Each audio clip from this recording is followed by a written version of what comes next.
2 vezes. Isso é outro estudo, só para falar disso. Bom, terão necessariamente uma força como só. Mas esse aqui é sem i. Quando é sem i, gente, em português a gente chama de conjunção adversativa. Olha que bonito. Conjunção adversativa é a seguinte. Estou conversando com você. Como é seu nome? A Márcia. Márcia. Estou conversando com a Márcia. Márcia, eu estou muito contente hoje, mas... Aí já viu alguma coisa aí. Esse mais aqui é contrário, é um pensamento contrário, adversativo. Então, é como se fosse uma moeda que tem 2 lados. Você está conversando com alguém, a pessoa, preste atenção, isso é uma técnica. A pessoa está conversando com você, ela fala e depois ela vem com mais, mas é o mais sem i, tá? Se for com i é de verbo de intensidade, é outra conversa. Mas aí ela vai passar o outro lado da história. Apresentou um, mas tá, agora vai apresentar o outro, certo? Ah, meu filho é muito agitado, mas é muito carinhoso. Outro, entendeu? Condição adversativa em português serve para isso. É que a gente estuda análise sintática na escola para fazer prova. Mas isso tem uma utilidade prática na nossa vida, certo? Então, e Allan Kardec ainda colocou entre vírgulas. Vírgula não foi feito só para respirar. Agora eu vou pegar a flor, não é isso. O nome disso em português chama-se aposto, é para dar destaque. Entretanto, contudo, todavia. Agora vamos prestar atenção no que vem depois aqui. Mas o que? A fim de que esses pensamentos concorram para o mesmo fim. Esse fim é de finalidade. Bom, se eu não conheço, não preste atenção, não sei, não li qual é a finalidade da minha reunião mediúnica, como é que eu vou contribuir? Não sei, tá? É preciso, é igual navegar é preciso, né? Esse preciso é necessário. Muito cuidado com as palavras. É preciso, é necessário que vibrem em uníssono. Dito de outro modo, todo mundo tem que estar na mesma vibe.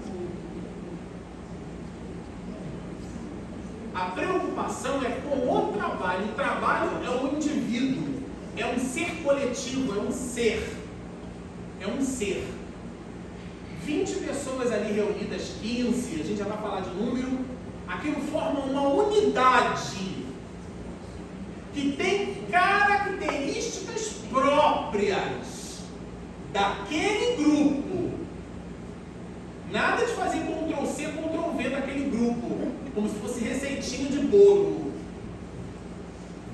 Agora, o regramento precisa existir. Mas o modus operandi, ou seja, como eu vou realizar, carrega as suas especificidades. Mas eu queria voltar para chamar atenção numa coisa, eu preciso chamar atenção. Bom, esse pensamento uníssono, Allan Kardec diz o seguinte, que ele não pode se dar sem essa palavrinha aqui, recolhimento. Olha, se vocês não lembraram absolutamente nada do que eu disse até agora, fiquem só com essa palavra, recolhimento. Vamos avançar. Allan Kardec no item 62, para falar de unidade. Agora começou o seminário. Para falar de unidade. A única prescrição de rigor obrigatório, a única coisa que a gente tem que se preocupar, rigor obrigatório. Olha o que o codificador está falando. Rigor obrigatório é o quê? É o recolhimento, absoluto silêncio. Esse absoluto silêncio, gente, não é barulho. Definição de som. Som é uma perturbação das moléculas do ar. Não é disso que a gente está falando. Por quê? Porque no livro dos Espíritos está lá numa nota de rodapé que os espíritos de alta envergadura se reúnem no Sol. Uma bola de fusão de hélio explode lá, pá, transforma hidrogênio em hélio. Imagina aquela bomba. E eles estão lá, felizes da vida. E o corpo está coberto do sol. Então, não é desse barulho, claro, que a gente está falando, né? Veja que não é silêncio relativo. Menina, não te conto o acidente que aconteceu, que eu vi agora na reunião mediúnica. E aí começa a contar o acidente. Há 10 minutos minutos, 15 minutos antes de começar a reunião. Você viu como é que está o trânsito engarrafado, né? Inclusive no motoqueiro, 15 minutos antes. Recolhimento. Entra igual um sacerdote druida.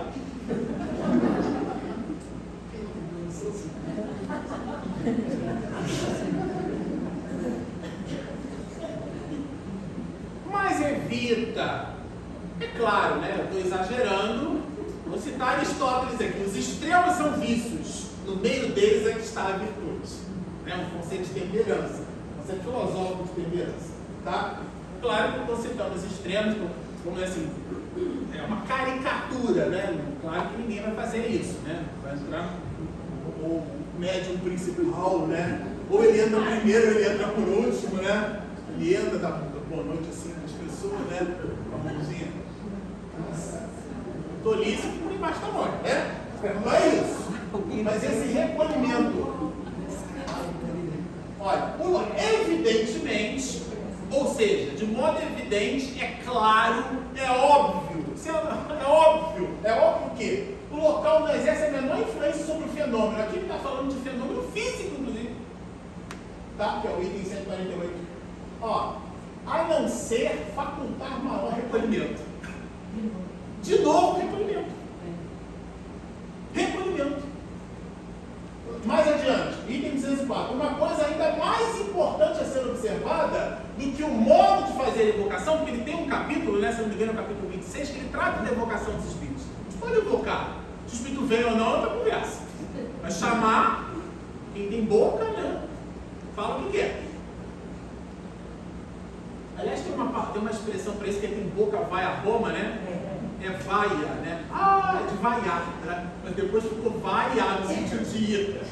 Lá em Campo Grande tinha um viaduto, foi construído por um engenheiro, o nome dele é Oscar Brito. E ficou conhecido lá na zona oeste do Rio de Janeiro como Viaduto dos Cabritos. E se você chamar de Oscar Brito, ninguém sabe qual é.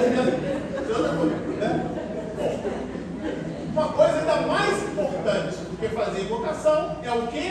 É a calma. Recolhimento.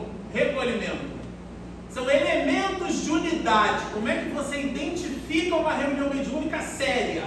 Pelo recolhimento. Aquilo não é um encontro social. Não é. Recolhimento. Bom, vamos avançar porque tem mais recolhimento. Esse material vai ficar com vocês, eu não vou ler ele todo, claro, para não ficar cansativo. É bom que adotem para evitar esse mal. Qual é o mal, né? O de evocar os espíritos com entusiasmo, né? Que adota esse mal, o sistema de só trabalhar em dias e horas determinados. Por isso que a nossa reunião acontece num período específico, tá? E aqui ele vai dizer que as condições de recolhimento são as que vão entregar as melhores possibilidades do trabalho. De novo, será que por acaso tem esse monte de recolhimento? Deve ser, né? Bom, se você acha que é pouco, se até homens maduros são iludidos, isso aqui é um item que ele trabalha ali, a questão do livro dos médios, quando ele fala da mediunidade na criança, né? Que não deve ser incitado, né? Mas o que você está vendo, meu filho, agora? Conta aqui contigo, meu papai, né? Não. Se até homens maduros são iludidos por eles são os espíritos, né? Mas expostos ainda se acham na infância e a juventude. Quem vai transformar num brinquedo, né? Em virtude da própria inexperiência da idade. Sabe-se, além disso, que o recolhimento é uma condição sem a qual não se pode lidar com o espírito sério. Se você quiser ter seriedade na reunião mediúnica, tenha recolhimento.